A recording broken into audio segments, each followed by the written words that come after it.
All right, dude. Well, let's get into our stuff today. Been a Yep. minute, Gary, since we talked about the masterclass. We did a whole series on the philosophy side of it and kind of like the mental lessons and what goes into the mentality of the player, things like that. Within the 343 masterclass parent education program, there's a whole section on the tactical, right? And so you have lessons such as receiving across the body, rondos, building out of the back, losing your man, attacking patterns. So I don't know if it would be better to kind of go through each one or maybe each one can be its own episode, but I think it'd be good to talk about kind of what was your, what was your process in coming up with these lessons and why did you feel that adding the tactical section to this program would be beneficial to not only the parents but the players.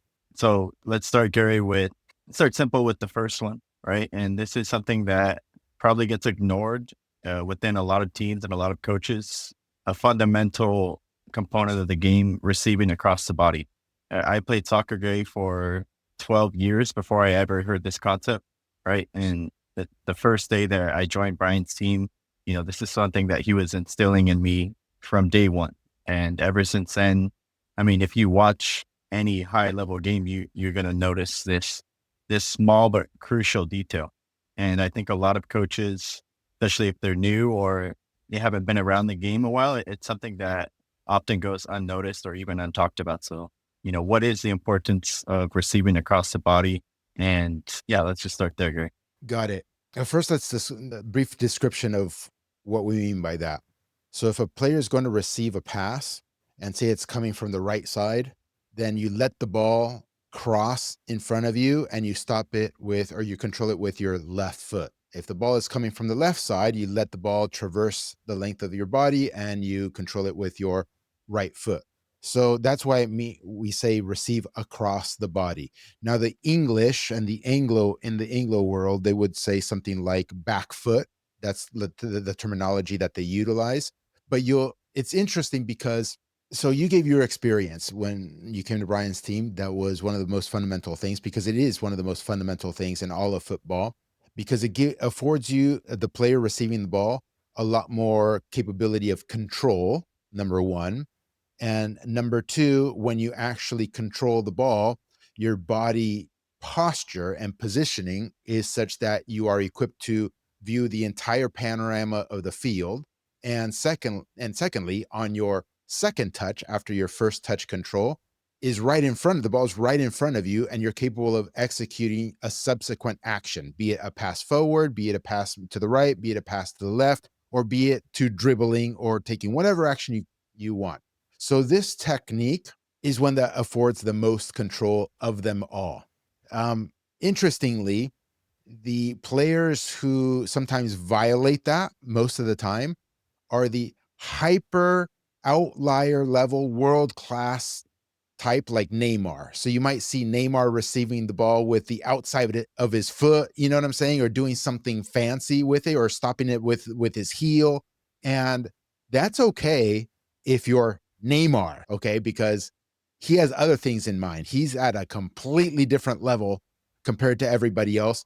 And him stopping it that way enables him to execute other operations, for instance, that he wants to execute. But a player that is not on Neymar's level is not capable of executing those other outrageously high level operations. So it would be stupid to stop it like how Neymar does. And here in the United States, growing up and up to and including, to the point where Brian, kind of brought this home from Barcelona when he had his internships with FC Barcelona over there under Luis Enrique's time. Um, until he brought that home, I also was unaware of how crucial and important a thing this was. So, for folks out there, and you wanted to make this about the master class, which is parent education, but this is also important for everybody, coaches, and even just fans who want to judge whether a player is good or not good or something.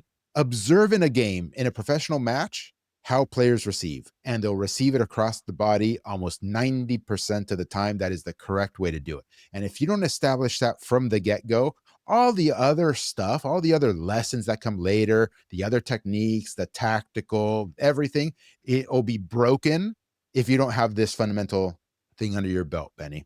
So that's why I put it in there.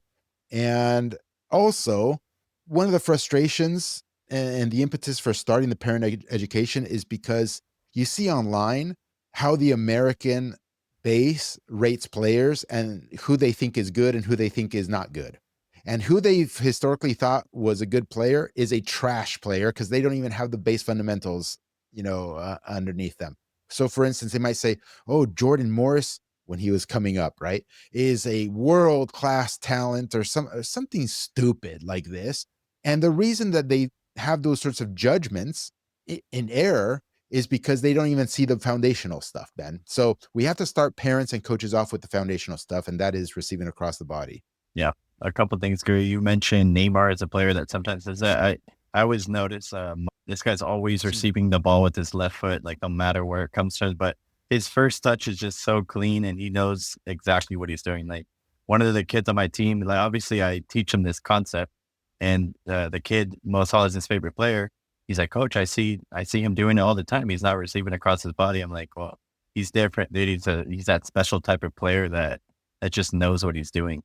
But it's funny that you mentioned also, Gary, that this is a concept that you hadn't heard of until Brian brought it over. I'm wondering though, if when you were a young player, did you kind of naturally do it without even knowing that you were doing it? Because obviously you guys watch so many pro games. I mean, you see the top level players in the world. Do you think that you were doing it without even realizing it? And then when you did realize, obviously by the time you realized, Gary, you weren't a player anymore.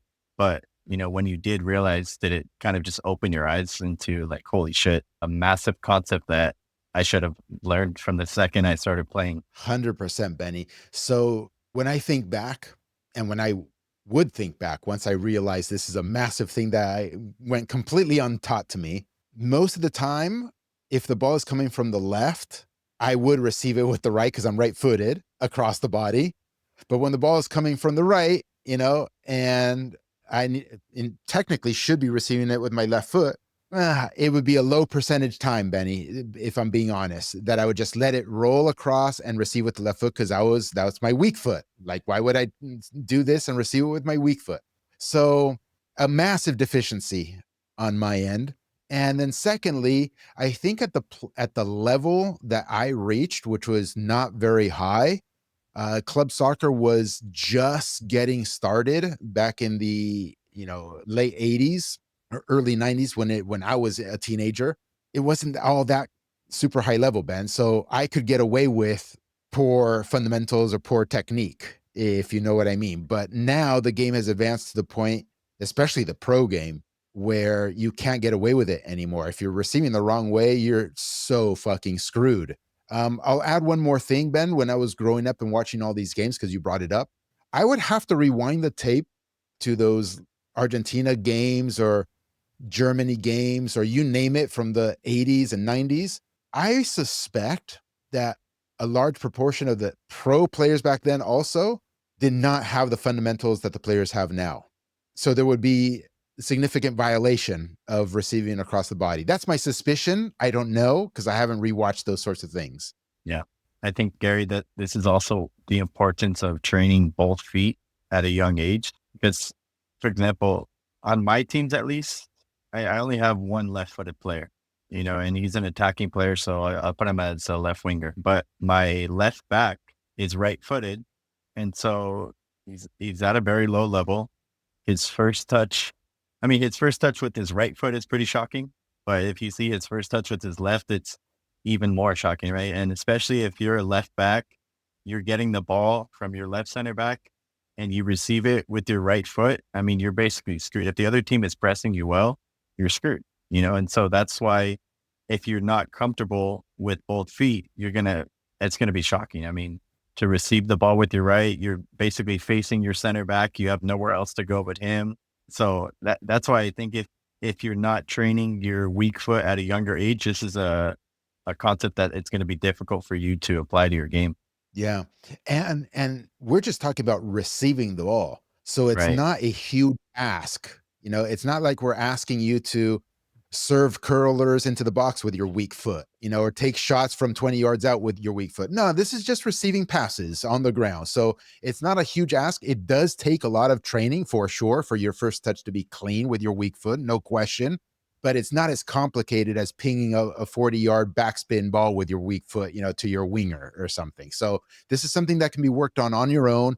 And obviously, because we're talking to parents here as well, if you're looking at your kids team training environment and you don't see this stuff being trained, i would I would say frankly it's a huge red flag with respect to the coaching that your kid is getting.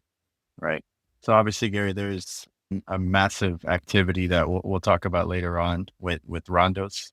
That is, for me, it's fundamental in how to train this specific skill. But can you train this on your own, like receiving across the body? If you're just out Yeah, there of by course. yourself, how do you train it?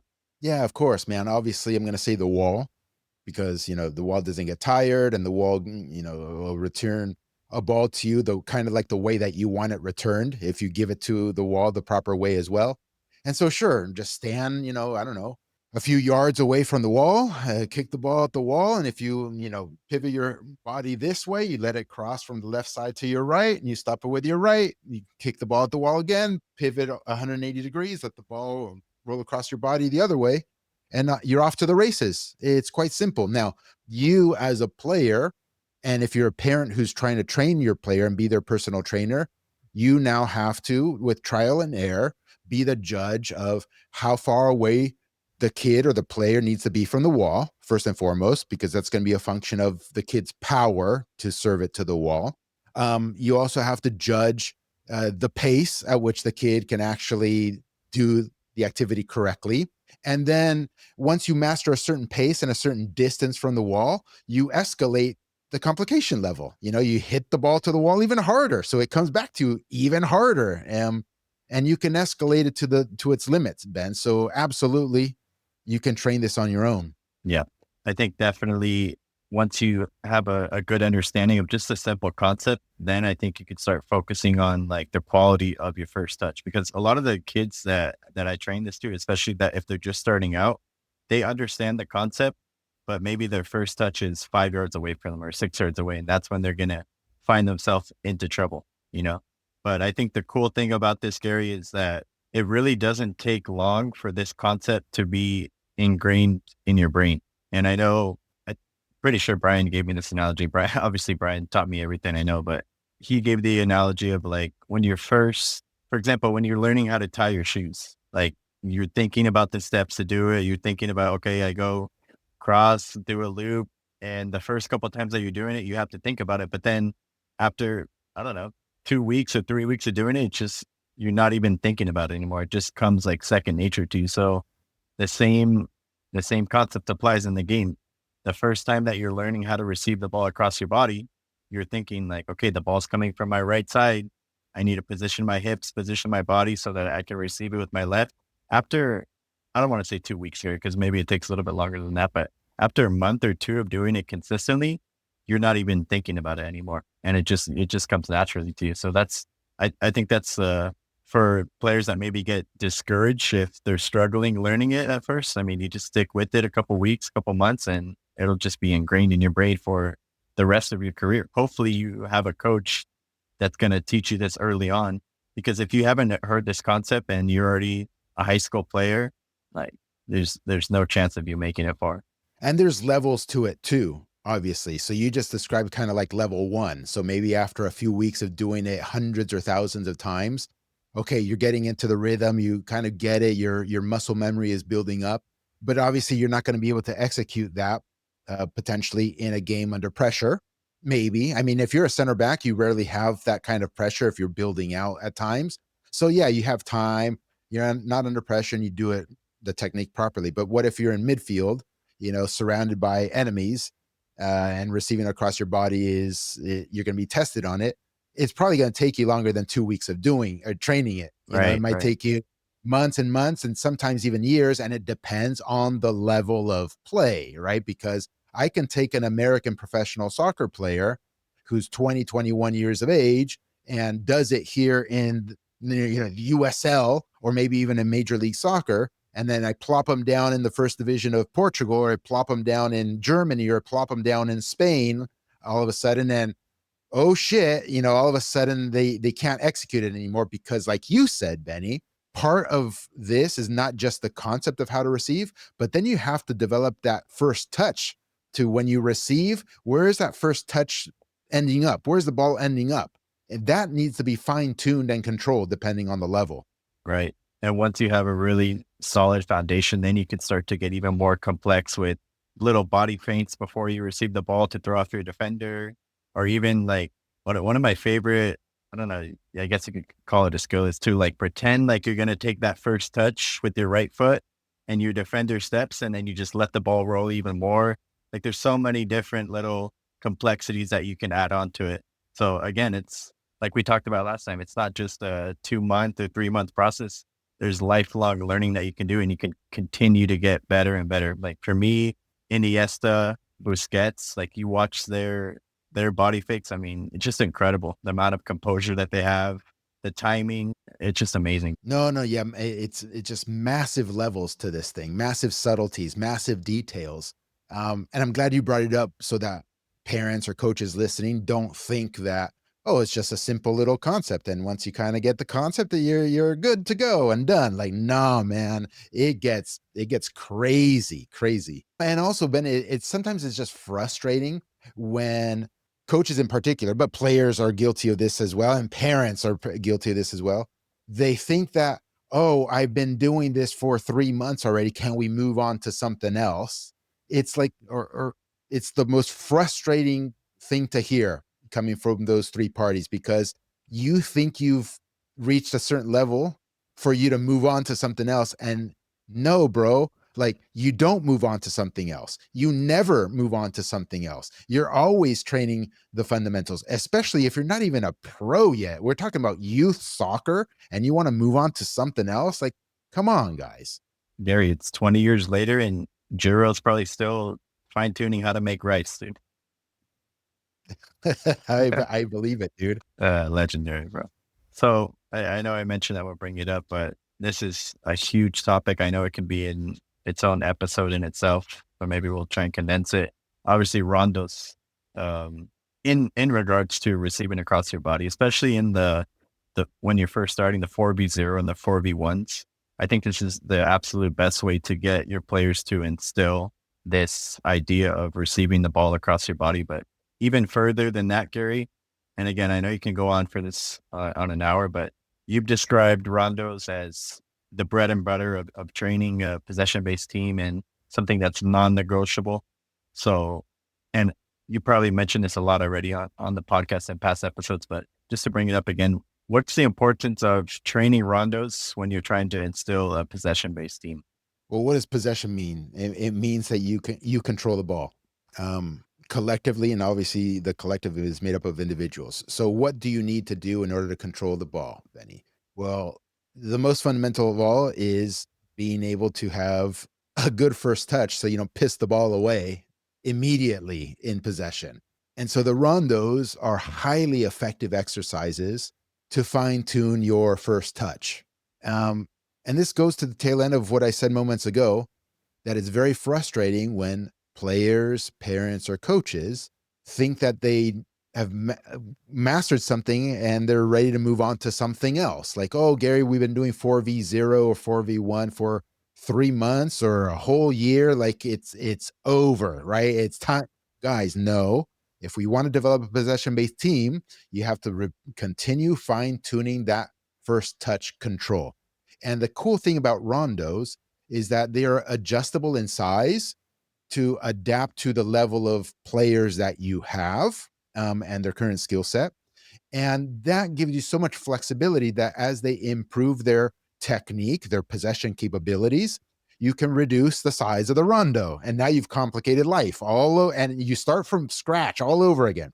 What you used to be able to do for 10 straight touches without losing the ball to the defender, now when I compress the size of the rondo by not that much, maybe like 6 inches or something like that, guess what? You're not holding the ball on for 10 touches anymore. All of a sudden, it's been reduced down to an average of five touches that you keep it. Why? Because you're technically deficient.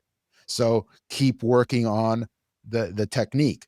That is the power of rondos. And I'm keeping it very simple because there are things called positional rondos that also emphasize on position specific attributes for players, depending on where you place each player in a rondo.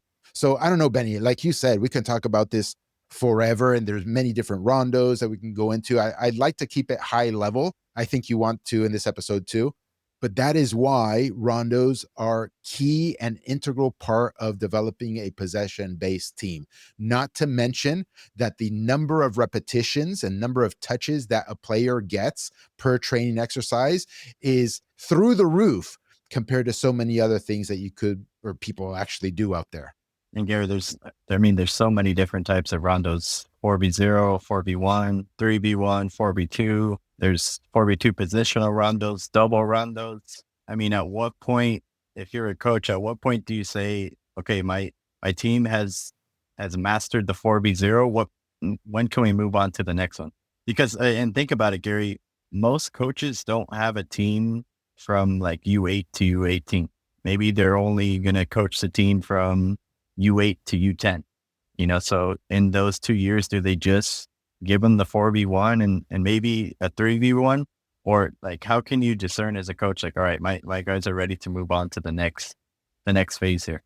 Yeah, man. It depends a lot on the level. It depends a lot on the age, and it depends a lot on the objectives of the coach for maybe a particular season, even.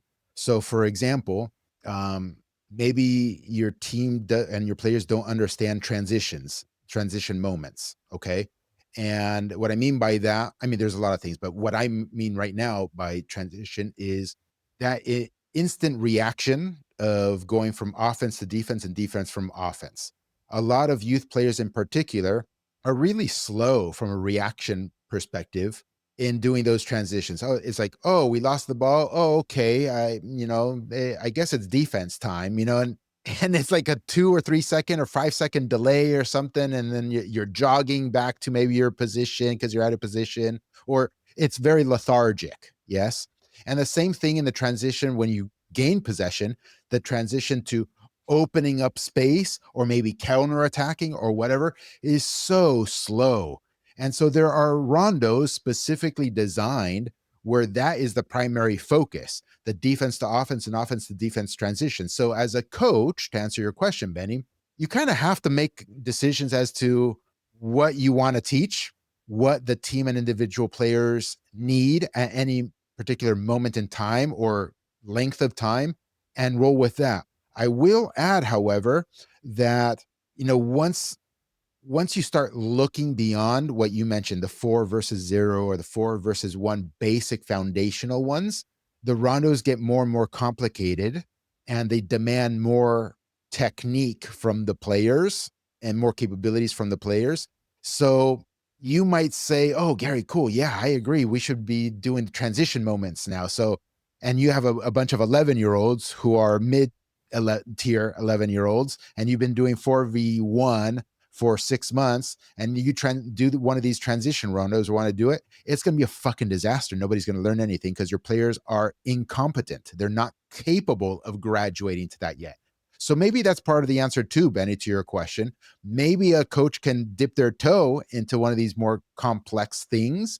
And once they realize everything is falling apart and the players just don't have it yet, well, guess what? You're going to have to fall back to the more basic stuff and keep hammering the basics until they're ready. Right. So it's kind of like evaluating your team to see what their specific needs are, and then you can try and implement what it is that you're trying to work on. That, I that think makes sense. so. Yeah. I think also rondos typically related to, or people only think of them as possession activities, but I think what it also works on as well is that defensive instinct, reading the game, the timing of when you should step and when you should not step. I always tell my players, like, think about how you feel as a defender in the middle when your teammates are on the outside and they've just completed 30, 35 passes on you. I mean, you feel like shit. And so I think it also is a massive tool in instilling in defenders like, hey, if you want to win the ball back in the game, you need to work your ass off in the middle. I mean, I know there's that famous clip on YouTube. I won't mention the name, but these fools are putting like, I don't know, 50 pass sequence on him, and the guys in the middle just running around wild. So I think it can also be a massive tool in working on your pressing, working on your defensive abilities, timing, when to step, things like that. Absolutely, Benny. What about Gary? I think one more thing on the Rondos. The reason I also love it is because it kind of adds to the team culture. And what I mean by that is like, I know a lot of, I mean, you look at any pro team, Gary, and sometimes they have their full sessions recorded, on YouTube or whatever it is. What do they normally start with, Gary? It's like a massive circle keep away with like 8 players in the middle or 2. And I think it's a great way to get the team loose. And I mean, you see the players clanning on each other when somebody gets made. How can the Rondos help with the team culture of the team, Gary? Benny, well, you just stole my thunder, man. That's that's what it is.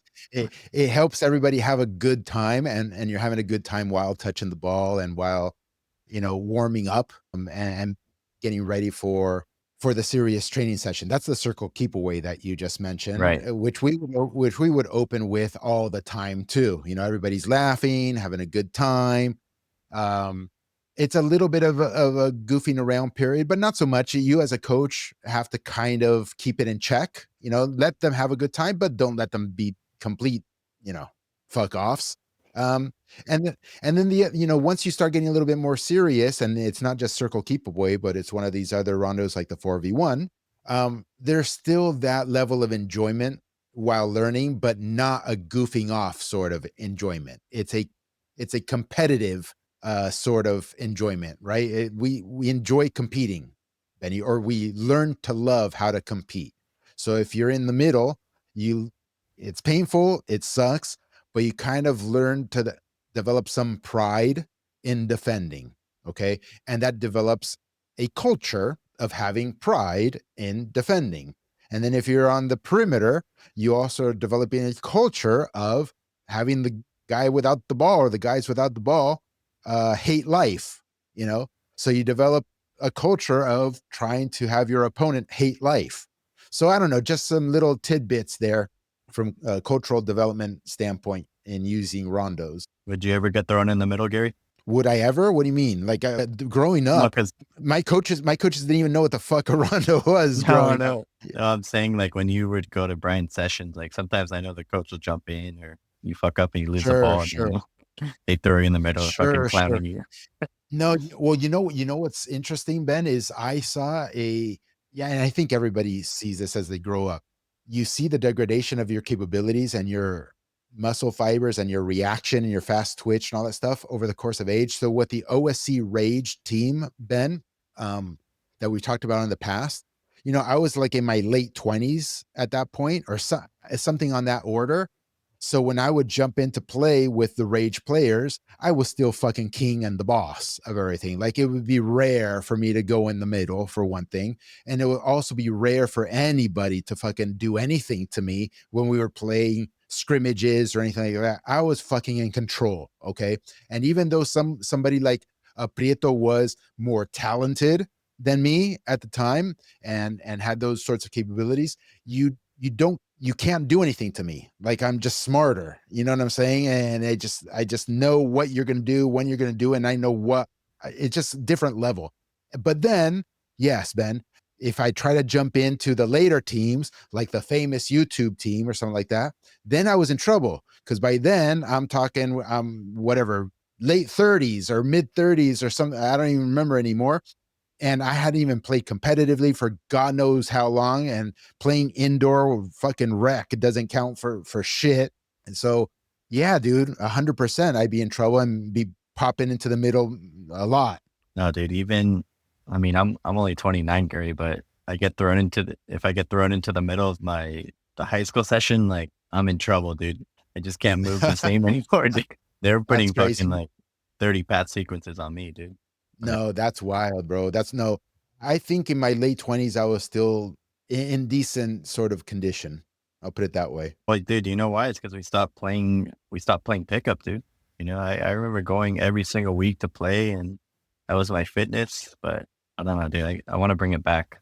If I start a little pickup thing, will you show up, or is your knee You know, fucked up, man? no, my knee, bro. I'm fucking traumatized from your Asian homie who fucking like I let's not recount that here, man. Yeah, The yeah, for audience sure. doesn't care about that, Yeah, but I fucked up my knee and I never went to get surgery or anything. I'm sure I had like some sort of meniscus tear. Who the fuck knows? But I recovered but I haven't really seriously tried to play since then, dude. yeah.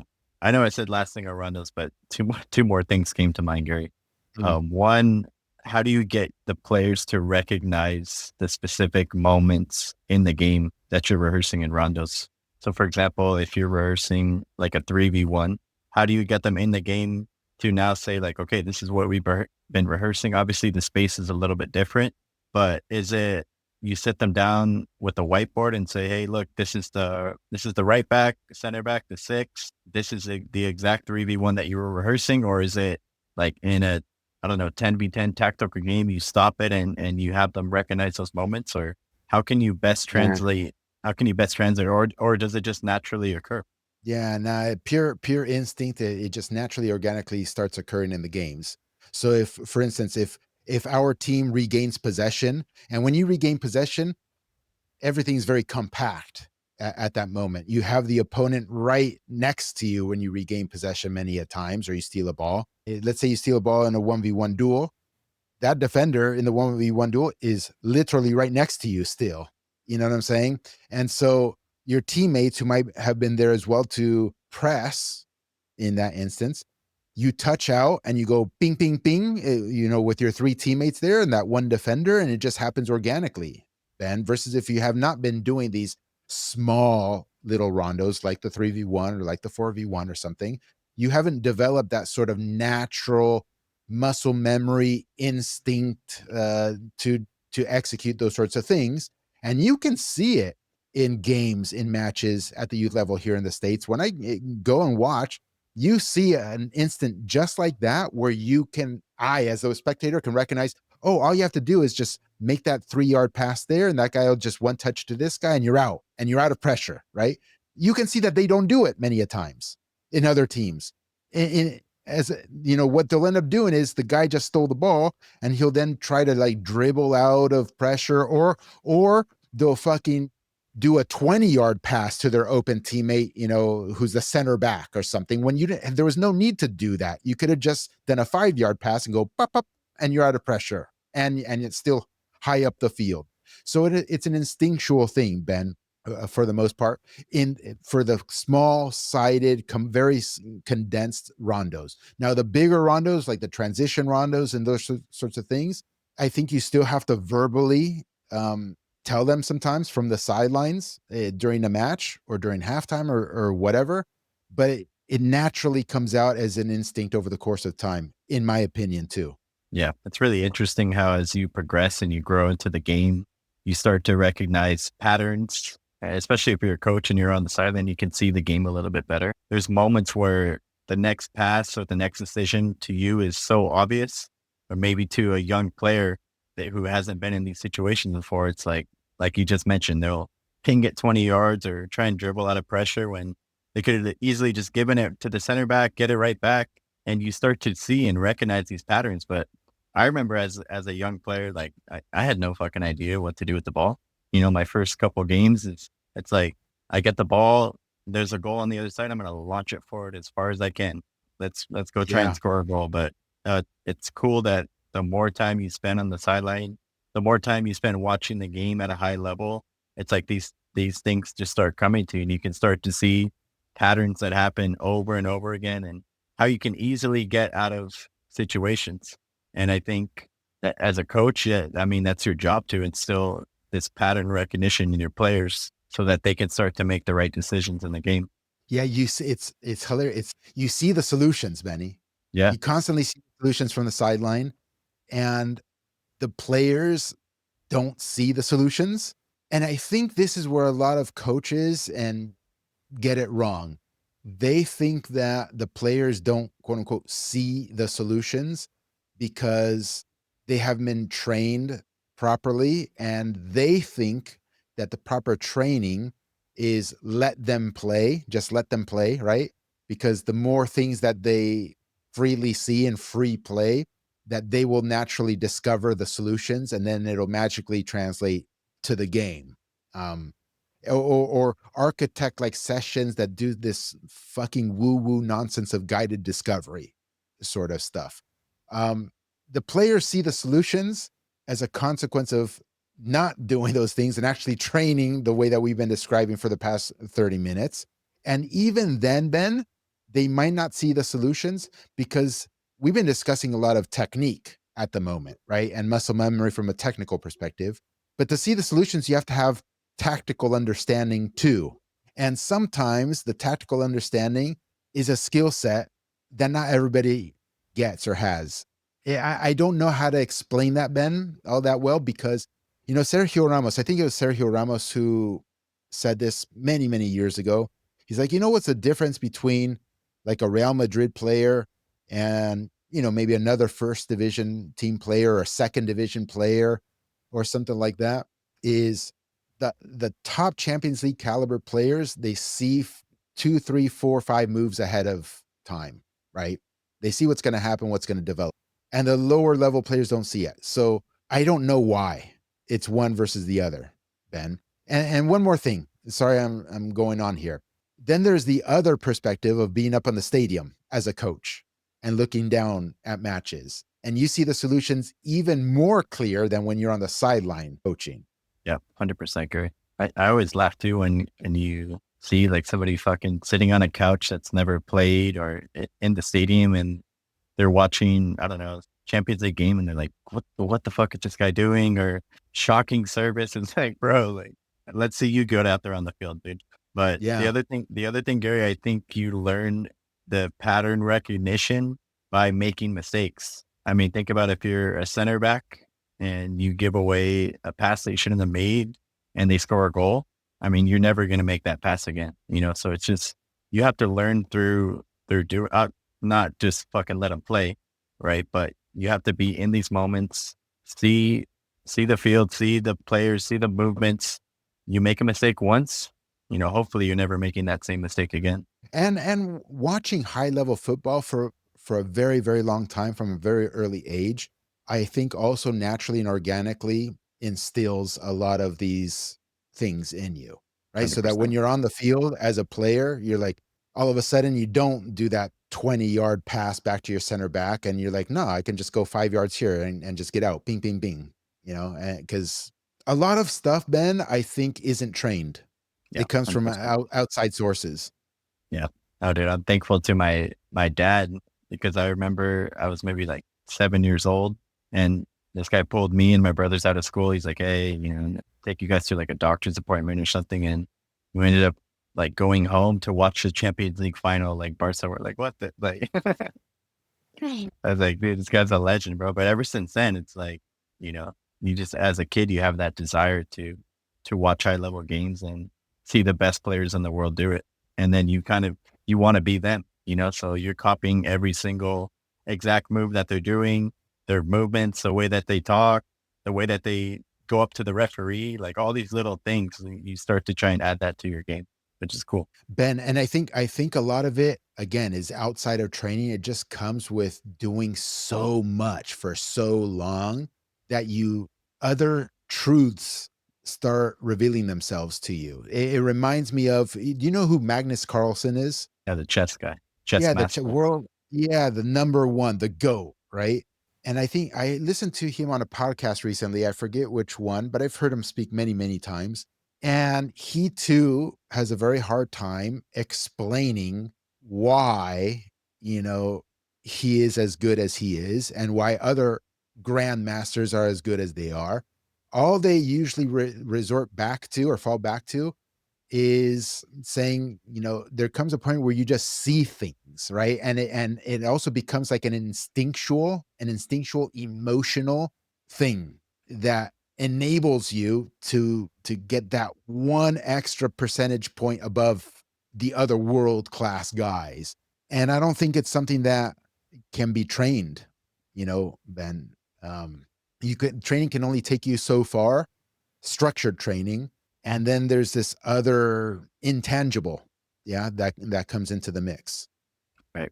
Yeah, just getting that repetition in of watching games, being absorb yourself in the game, you know? I think that's the best way to learn, best way to get better. The last thing, Gary, Everything, that everything, yeah, yeah. all the ingredients in the soup, everything, and even throw genetics in there too. Maybe there's some sort of genetic thing going on with certain types of humans that gives you that tiny little extra boost above others. I mean, what makes Messi Messi? No fucking clue. Like the best of the best in the world, they're like, he's just different. He's special, and it wasn't training. I can tell you that much. There's something else going on there. Now, dude, I heard if you massage the baby's like left ankle every single day, then this one's gonna have a mean ass left foot, dude. That's what you're gonna do with your kid. I could already see it now, dude. You're gonna be doing all kinds of experiments. Sick, dude. My son will be a guest on the podcast in 10 years, dude. Love it, man. Love it. Are you gonna Yeah. tattoo his fucking left leg too?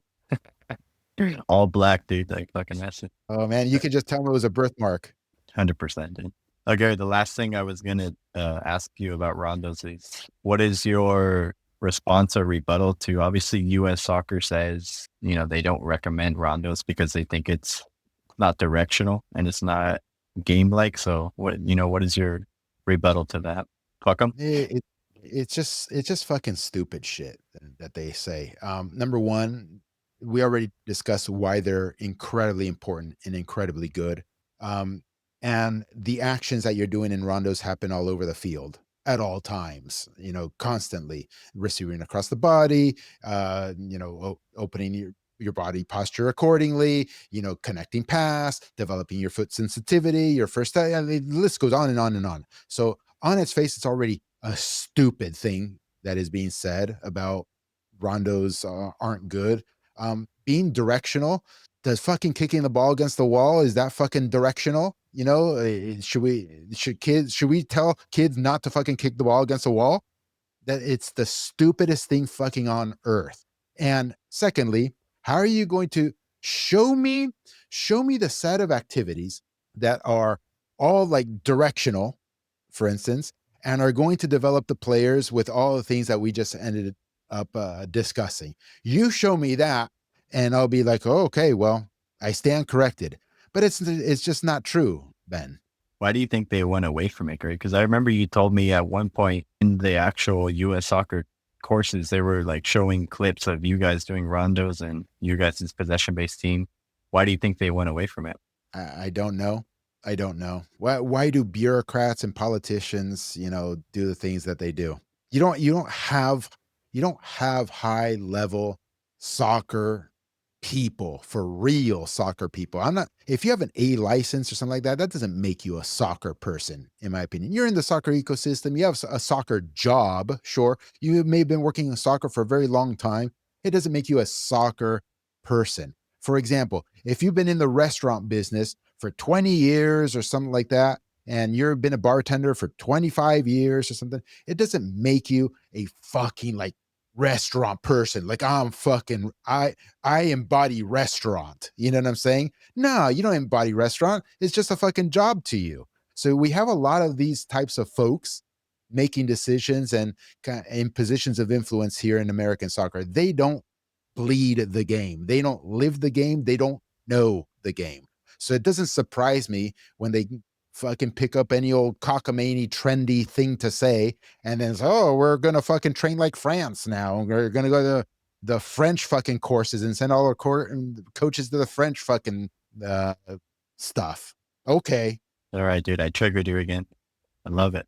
but this Uh, is true. But did yeah, the yeah. restaurant analogy? Did the restaurant analogy make sense? Like in any profession, it's like some people it's just the job. You could be a doctor for 25 years and be a good doctor and practice and do all these sorts of things, but it's not your fucking passion. It's not like you bleed medicine. You know what I'm saying? It's not like you're fucking thinking about research and how to fucking do all this stuff all the time. Nah, you go and fucking conveyor belt of patients and you try to whip them out as fast as you can and prescribe as fast as you can. And then you go home to your family and you have your life outside of medicine. Great. I'm not fucking reprimanding you or anybody in any profession for having that sort of life and posture. Awesome. But you don't fucking bleed it, you know? So if you don't really bleed it and live it and embody it, you're not the right one to be deciding policy and fucking how to teach this stuff and how to develop the next generation uh, of of practitioners that can go above and beyond you or world class, or you want to make somebody world class. What the fuck do you know about world class? It's just a job to you. You don't live it.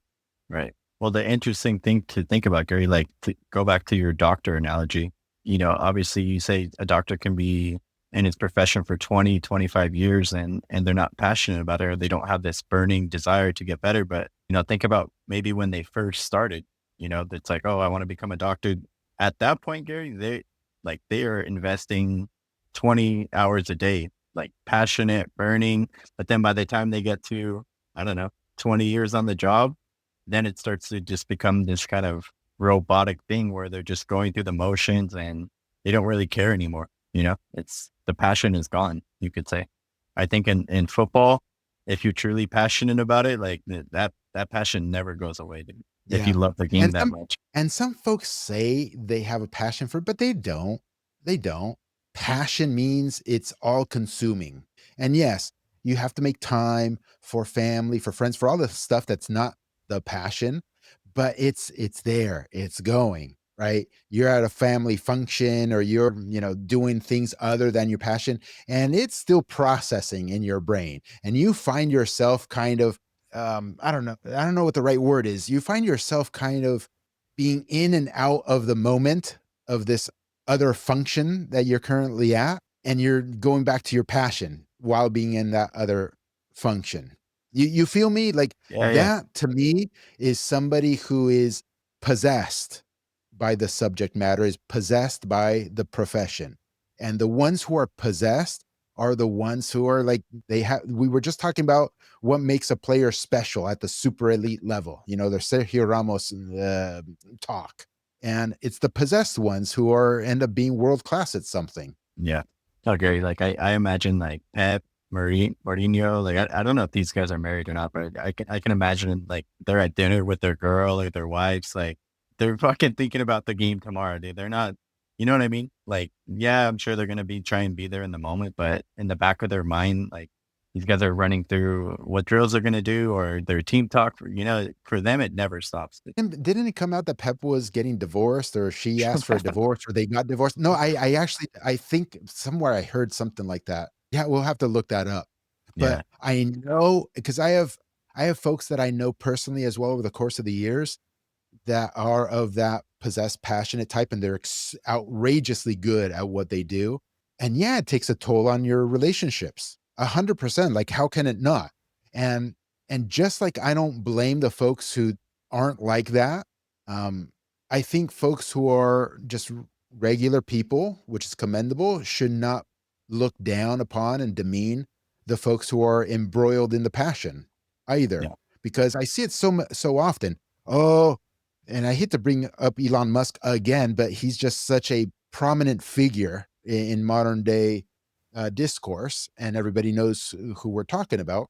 But people look at him and try to denigrate him. Oh, look, no work life balance, or anybody who's like world class. That not anybody, a lot of folks who are world class, they always point the finger out. Look at that fucking idiot, doesn't understand work life balance and doesn't he's ruined his life. He doesn't know what it's like to be in the moment and family and all the things that most folks say is the most important thing. And I don't disagree with him either.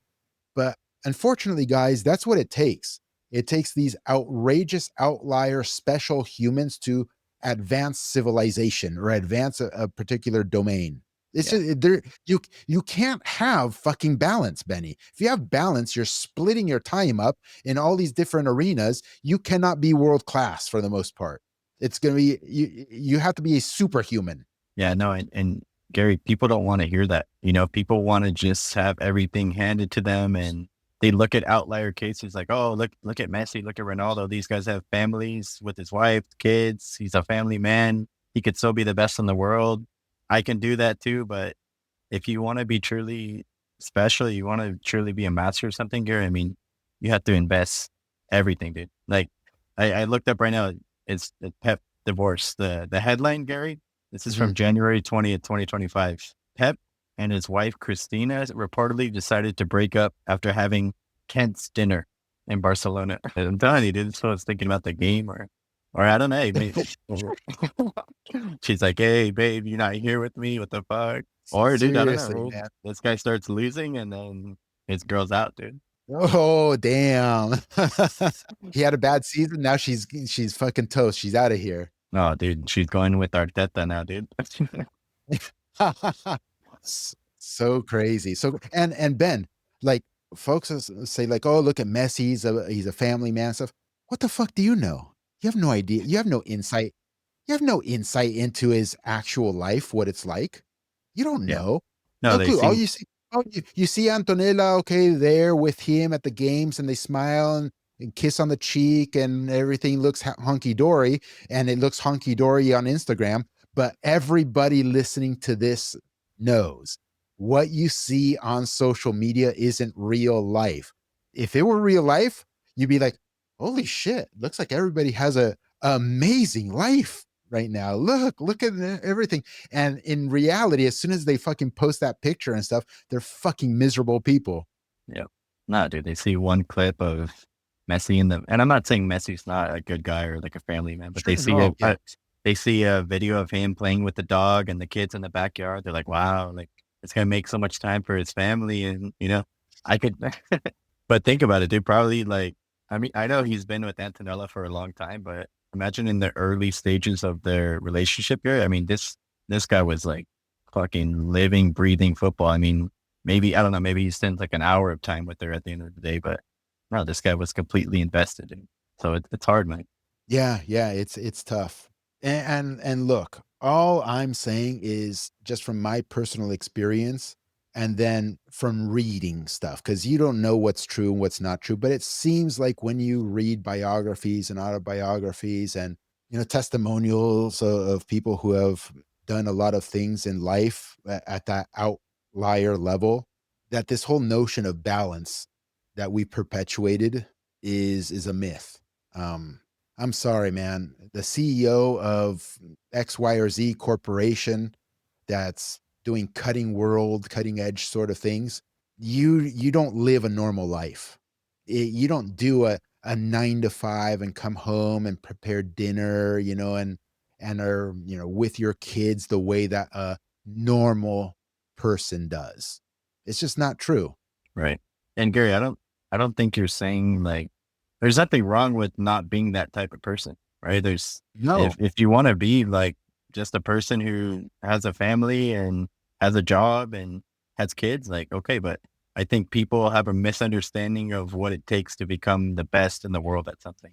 Yeah, and sometimes it's not even best in the world, just like being really, really good, Right. or even that is gonna take sacrifice. There's a reason that the word sacrifice makes so many appearances in, whether it be biblical or scripture or in philosophical works.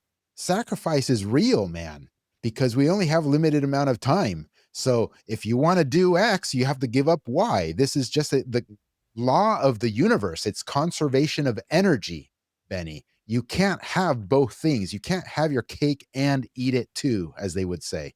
And yes, I agree with you. There's absolutely nothing wrong. And in fact, maybe the smartest ones in the world are the ones who are kind of like, nah, I'm not going to do that crazy shit. I just want to chill, have a peaceful life, not have the outrageous highs and lows of being an entrepreneur or trying to be a professional athlete or stuff. Nah, I'm going to sacrifice that life, so I can just fucking chill, watch my Netflix, go out to a restaurant with my family. And again, maybe those are the wise ones. Maybe it wasn't wisdom, it was just a good choice. Yeah. Well, Gary, we went on a massive tangent there, but that's okay. I know we're supposed to be talking about the tactical lessons within the masterclass, but like you always say, we went from tactical lessons to is Pep getting a divorce or not, dude? No, but that's great. It's great. And I it's think it's great. I think all of this ties, it's all connected. right. Yeah, like you say, man, everything is connected. But I think in future episodes, Gary, we can continue on with other concepts within the lesson, such as building out of the back, losing your man, defensive pressure, attacking patterns. But I think most importantly, I think the reason that you added these within the masterclass is so parents not only so they can have a good understanding of how the game is played on the global stage at the highest levels, but also to discern whether your son or daughter is in a good training environment. Because if you show up to training and you don't see any of these things, I mean, maybe they're only touching on one of them, but if they're not implementing these concepts within their sessions, I think probably not the right environment for your son or daughter. If you want them to play at a higher level, or everybody has different goals, for the parents that you just want your kids to have fun, you know, maybe okay, a recreational level is the right spot for them. But if your son or daughter has that goal that they want to play at the highest level, then these are the things that you need to be looking for within your the team training environment. I would say so, Benny.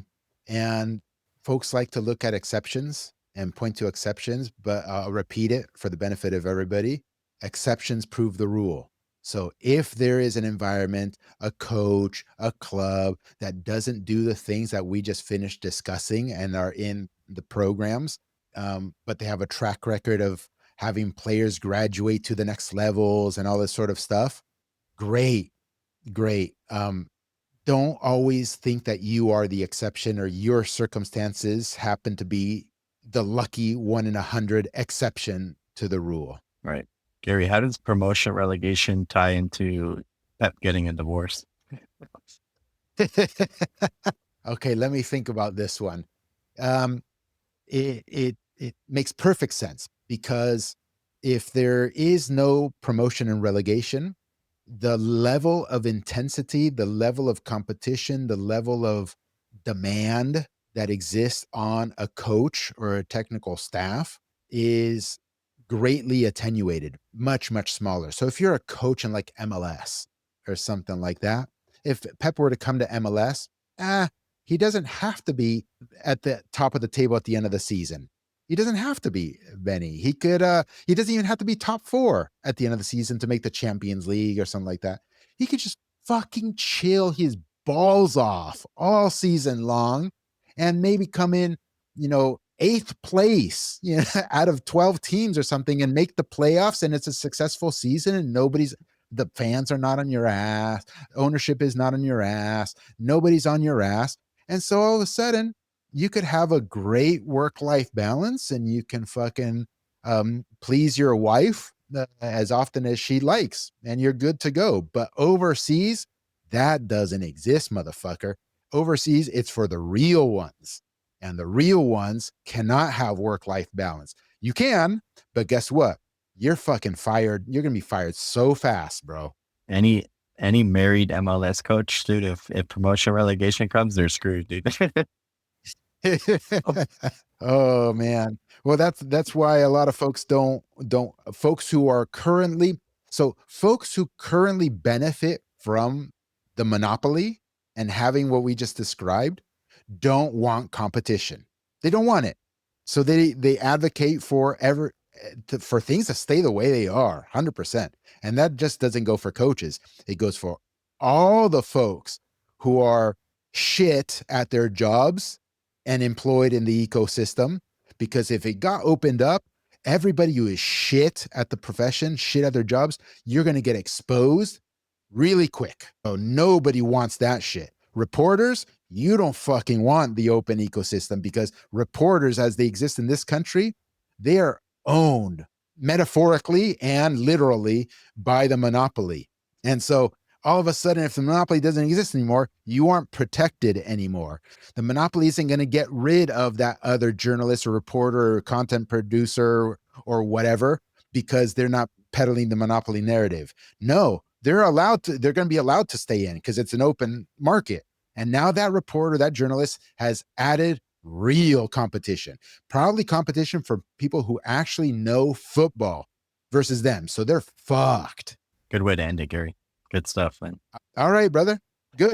This might be one of my favorite episodes, dude. Well, hopefully, folks stick around to the second half of the episode. In the first half, we're talking about rondos and soccer and technical stuff, but the second half is the interesting half for Yeah, me. dude. Wow, dude, there's a hardcore 343 loyalist out there that these guys watch. Dude, it's crazy. Within 20 minutes of publishing an episode on YouTube here, I mean, there's consistently already like 75 people have already watched it. And you know they're watching until the end because they're always bringing up comments and stuff like that. So it's badass, dude. I Cool. love it. Cool. So maybe we are building up to eventually be able to do a live stream. I think so. I think so. That would be awesome. All right. Well, so to the hardcores, hey, share this stuff to everybody in your circle. Get them hooked on it too. And then I think it will not only improve your environment over the course of time, because the philosophy that you now or you share with us, they're going to start acquiring that same philosophy. And then you guys are going to be aligned. And then secondly, yeah, let's bump up the numbers and we can eventually have a live stream and add that sort of level to the episodes. Perfect, dude. Hey, so I'm gonna try and probably maybe publish this one early, or maybe I could just set it as a premiere because I'm gonna be in Hawaii on Monday, dude. I'm gonna be there Sunday night, so Sunday to Thursday. So maybe what I'll do is Yeah, just before I leave, I'll just set it to publish on Monday at like 7 a.m. or something. yeah, yeah, that's fine. That's 100% fine. Let's make sure we do that too, so that we remain consistent. Maybe we can even crank out the other one as well, or at least have it prepared. Is Yeah, that possible? yeah, 100%. That sounds good. Cool, Maybe I'll man. do a Hey, quick recording in Hawaii, dude. Maybe like a 30-minute hey, one. that'd be good. Yeah, that'd be cool. That'd be cool. That way you can be divorced too, like Pep.